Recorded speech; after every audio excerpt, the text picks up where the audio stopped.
breaking story we're tracking at this hour. At a time when Pakistan is on the verge of global isolation, Islamabad has pulled its oldest trick in the book yet again. NewsX has learned that Pakistan is giving a fresh clarification on former Indian naval officer Kulbhushan Jadhav, who has, of course, been sentenced to death by a military court in Pakistan. The country has sent it to the United Nations as well as to the envoys of all countries apart from India. But while Pakistan continues with its plot to malign India, it is struggling to keep its secrets safe. It has not yet responded to any of the three requests made by India. Neither has it been capable of providing any evidence against Jadhav.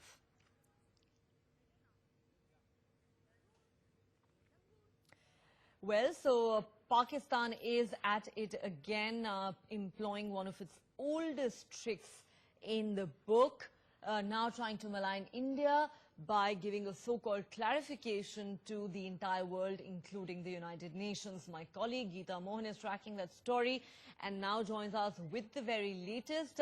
Geeta, it really shouldn't come as a surprise to India, this old trick that Pakistan is employing at this stage. But the fact of the matter is that Pakistan itself should be fearing its isolation. Right. The first time around also after Kulbhushan Jadhav's arrest, so-called arrest by Pakistan, Pakistan had prepared a dossier and given to the United Nations Secretary General. Now Pakistan has upped the ante by saying that they're going to prepare a dossier and which will include the charge sheet and the details of the verdict to let the world know that nothing was done in secrecy and that it was all done in a free and fair manner. And again, trying to use this as an agenda will be sharing it with various countries, including the United Nations. Should not come as a surprise what Pakistan has been trying to do, when at the very least what Pakistan should have done was share the details of the charge sheet with the Indian High Commission. India still awaits the details and copy of the charge sheet and details of the verdict. India has not been given all the details and is still waiting for consular access. And even as that is happening, Pakistan plans on internationalizing the issue and raising it with various countries in the form of the so-called dossier that has become the new language for Pakistan. Right, Geeta. So Pakistan really using this once again as an excuse to internationalize the issue.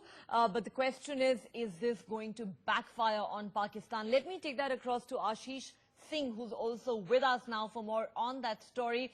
Ashish, it's quite clear what Pakistan is trying to do here, really malign India before the international community by sending its so-called clarification to the United Nations and other countries.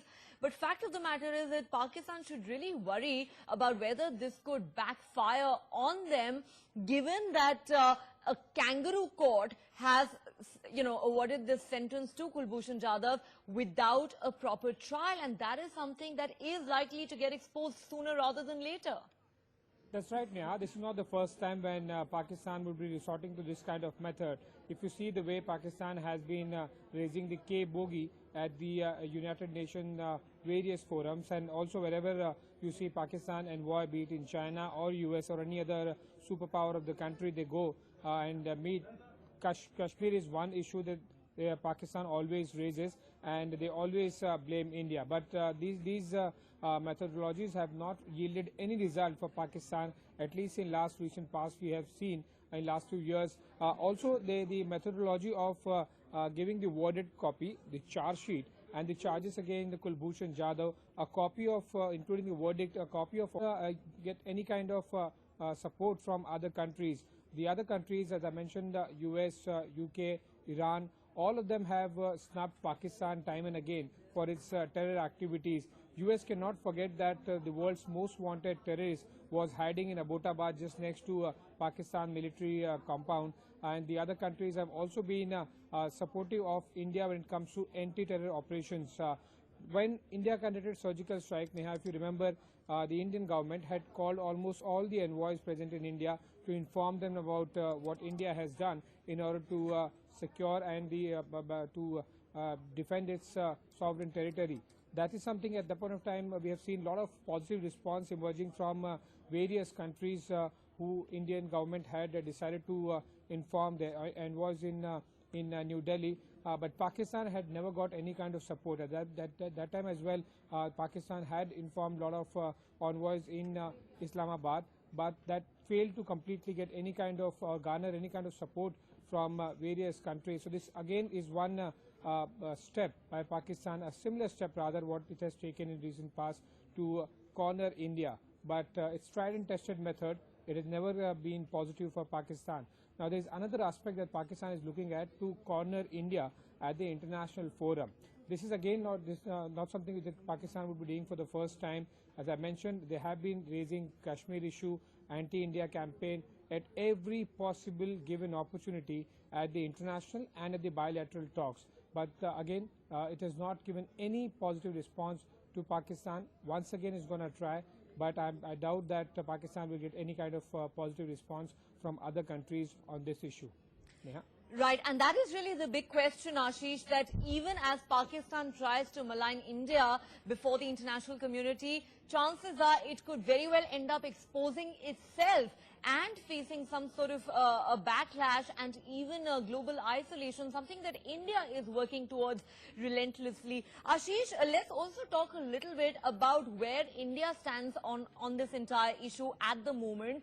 India has made certain demands through its envoy to Islamabad, and we're still waiting for a response from Islamabad.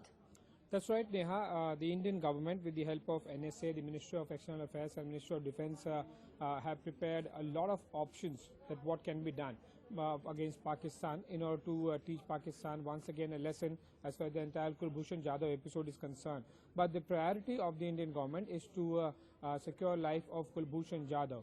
That is the priority. We are not short of options, be it military options, diplomatic options, or the International Court of Justice options. But these options will be explored little later. First priority is to try and follow the standard operating procedure, because in order to go to talk to any other international platform or approach any country, what India will have to do is first try and get whatever we can get from Pakistan. Without talking to Pakistan, at least attempting to seek cooperation from Pakistan as far as Kulbhushan Jadhav judicial process is concerned. That includes the copy of verdict, charge sheet, and the other documents related to Kulbhushan Jadhav in the Pakistan military court. Without doing this procedure, if we try and approach any other country or International Court of Justice, we will be sent back to Pakistan. So what India currently doing is we are trying to follow the step-by-step procedure. We'll try and first explore our options with Pakistan, and then certainly there are other options that can be explored. As far as the support for India from the international community is concerned, we have heard from the former German envoy, US, UK, Iran has snubbed Pakistan. So international community by and large is supporting India. They know that Pakistan has been terror heaven, and that's the reason why, except China, there is no major country that is supporting Pakistan at this stage. And China also has got its own benefits, and that's the reason why it's using Pakistan to corner India. Remember, between India and China, there's always been a tussle who is the fastest growing economy, and the way India has beaten China in last few months as far as the economic aspects is concerned. This is another way that China is trying to use Pakistan so that Indian government and the diplomats' attention is diverted towards terrorism instead of the development of the country. Right. Yeah? Right. All valid points there, Ashish. Thanks very much for joining us with those details. We'll keep coming back to you for the very latest on that developing story.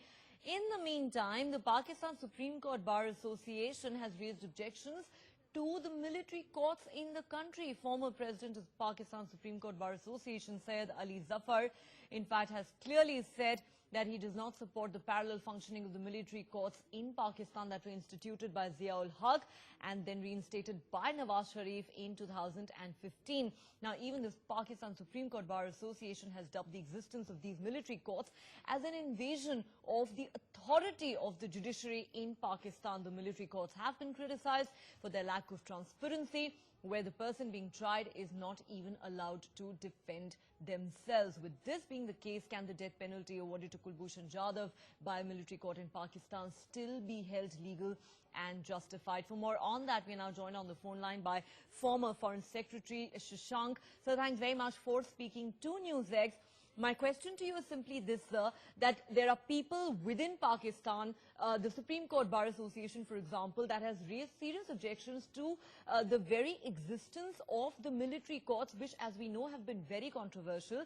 And given that some of their own people are raising these questions, India perhaps in many ways stands vindicated, given that we've been talking about how Kulbhushan Jadhav's so-called trial has been shrouded in complete secrecy. Well, actually, this is really an internal tussle going on between the civilian judicial system and the military court system, which has been strengthened following many acts of terrorism within Pakistan. So earlier, Pakistan authorities felt that they had all these terrorist elements under their control, but then they found that actually their own assets were being attacked, especially after the army school, public school, where this 150 children lost their lives. And since then, they have been taking action against not only military people, against other people that they feel that is causing damage to Pakistan. So in the same continuation, they have also taken this decision in the case of Jadhav. And I think it is very important that India did not bother about this internal tussles going on within the Pakistani judicial systems, but concentrate on Pakistan adhering to its international commitments and abiding by international norms of conduct and international conventions on consular access, etc. Right. Of course, Pakistan, sir, has thrown every known international convention of law and justice out of the window in the case of Kulbhushan Jadhav. But, sir, if I could draw your attention to Pakistan's attempts to now malign India, because apparently Pakistan has sent a so-called clarification to the United Nations and also sharing it with other countries, details of this so-called trial of Kulbhushan Jadhav. But while Pakistan tries to isolate India or embarrass India on this issue, fact is that it could end up exposing itself in the process at a time when India is working assiduously towards isolating Pakistan globally. Also, so how do you respond to what Iran has said, practically telling Pakistan off, saying, stop maligning us? As far as, the issue of this Baluch leader is concerned, who Pakistan has tried to link to Jadhav. Well, the point is that Pakistan is trying to create new international law and new international practices. So that is all right. They are welcome to do whatever they plan to do for their future core of action. But what I am saying is that India is working on the basis of the existing international conventions, international treaties, and bilateral arrangements between India and Pakistan. And so if Pakistan does not adhere to them and tries to keep on creating new areas of discord, and taking the case right up to various international bodies, which means Pakistan is itching for some kind of a more major confrontation with India. And we should be mindful of that and keep all of our options open, so that, as our foreign minister and home minister said, that we should be willing to consider any aspects on this issue and go to the extent that is necessary. I think we should keep that in mind. Right. And of course, we don't want to take unduly let's say, very dramatic steps. But I think we must keep in mind that in case it becomes necessary, there may be incremental steps necessary to put pressure on Pakistan. All right. And what those steps could be remains the big question, something perhaps the Indian government is still in the process of considering. Mr. Shashank, thanks very much for joining us and sharing your views and perspective with us on that big and developing story. Now, at a time when Pakistan's far stands completely exposed, Islamabad, as we said, is on the verge of global isolation, while India's Uzair Baluch. Iran's warning comes a day after India sought the charge sheet and a copy of the judgment handed down by the Pakistan military court in the case of Kulbhushan Jadhav. Now, with Iran dumping Pakistan's in this case of absurd allegations and India mounting pressure, will Pakistan finally fall in line? And staying with news from Pakistan, well, as we said, Pakistan Supreme Court Bar Association has raised objections to the presence of the military courts within the country. Former president of Pakistan Supreme Court Bar Association, Syed Ali Zafar, has said he does not support the parallel functioning of the military courts in Pakistan, which were instituted by Zia-ul-Haq and then reinstated by Prime Minister Nawaz Sharif in 2015. Now, the Pakistan Supreme Court Bar Association, as we said, has dubbed the existence of these controversial military courts an invasion upon the authority of Pakistan's judiciary. The military courts have often been criticized for their lack of transparency, where the person being tried is not even allowed to properly defend themselves. With this being the case, can the death penalty that's been awarded to Kulbhushan Jadhav by a military court still be held as legal and justified by Pakistan? It is good that there are different voices in Pakistan which question the government of Pakistan, the army of Pakistan. It is a positive sign that still there is hope. People of Pakistan as a whole do not approve what the government of Pakistan is doing or the army in Pakistan is doing. Bharatiya Janata party की एक